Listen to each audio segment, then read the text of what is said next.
What's the buzz around town? Local honey. But can't you just get your honey from the grocery store? I mean, it's all the same, right? Well, that's not exactly what I've learned. So be ready for some excitement today and necessary costumes.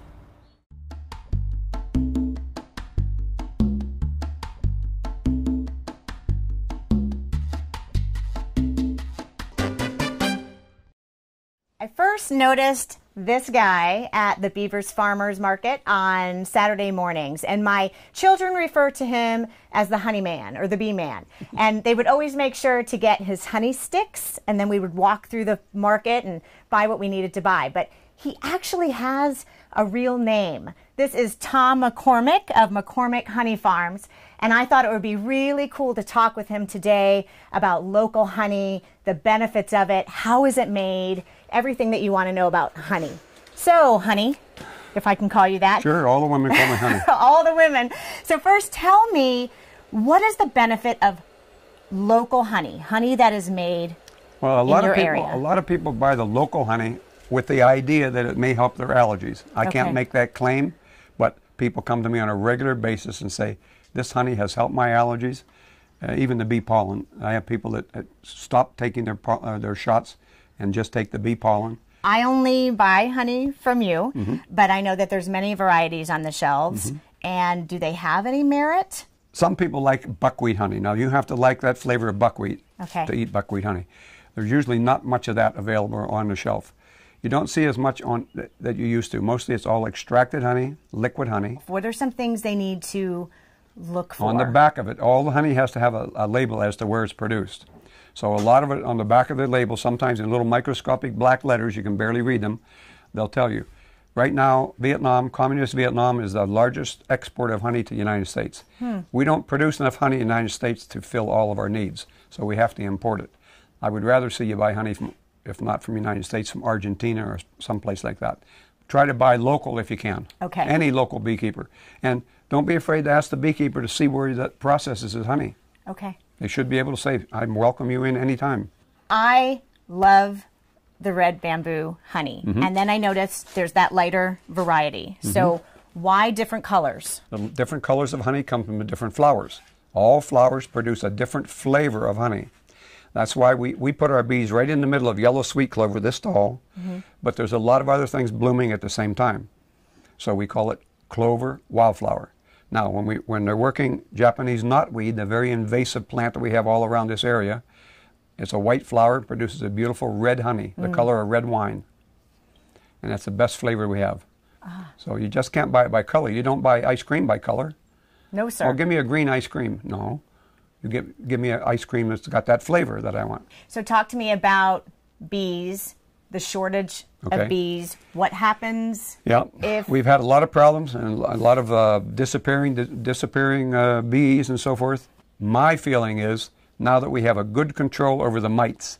Mites are a little tiny insect that sucks the juice out of the bees. They don't have blood like we have, but they have a liquid. The mites cause viruses. They cause the bees to be all poked full of holes, and then they just fly out and disappear. They never come back. If you control the mites, that's most of your problem right there. What is the biggest myth surrounding bees? You know, everyone's scared of bees. What's the biggest myth you've heard? Most of them are not talking about honeybees. They're talking about yellow jackets in the fall. Those are yellow jackets are very annoying. Now, they're beneficial. You say, why are they beneficial? They eat small caterpillars, little small caterpillars, and aphids. That's their main diet. They're predaceous. They prey on other insects. So yellow jackets are what cause people, and they can sting repeatedly. All the other bees can continue to sting you. Only the honeybees has a barb big enough on its stinger to stick in your skin and stay there. So pretty much when people are concerned about bees, they're really thinking yellow jacket. Yeah, because the bees never bother you. They're too busy on the flowers. How many times have you been stung? By people or bees? Probably more by people. No, I was always my stock answer. No, I get stung all the time. That's not a problem. I got whacked right on the eye the other day because I didn't zip my veil right here. So you'll suit us up. Yeah, we won't have a problem. Properly. And I'll get a frame out and hand it to you, and you'll be able to stand there with the bees. Try new things, right? I've always been curious about bee pollen. Why do people take bee pollen, and how do they do it? Do they just take a spoonful? I tell people, most people take it like you do a vitamin. Okay. As they pour some in their hand and go, take a drink of water. And why? Well, this is what builds up their immunity. That's the best thing, better than the honey. We're buying some of this today. That's the best thing for your allergies. Okay. Okay, this is bee-collected pollen, not like wind-blown pollen. That's different. Okay, that would be hard to gather. Yeah, you can't gather that. Okay. How do the bees bring it in? Each 2 of these is a 1 trip. Really? They come in with 1 of those little pellets on each back leg. And when they crawl into the trap, they crawl up through the trap, and this knocks it off and goes down into a collection drawer. We collect it every day right after noon. From noon on, you never get any pollen. You won't get that much pollen the whole rest of the day. What about honeycomb? I saw you cutting honeycomb. How do people use honeycomb? People just spoon it out and eat it just the way it is. The capping is dry. When they build it, it sits inside the hive like this. You can see the honeycomb is up 12 degrees. And then after they fill it full of honey, they put the capping on it. The capping is dry. They can't walk around that sticky honey all the time. Right. So they put the capping on it.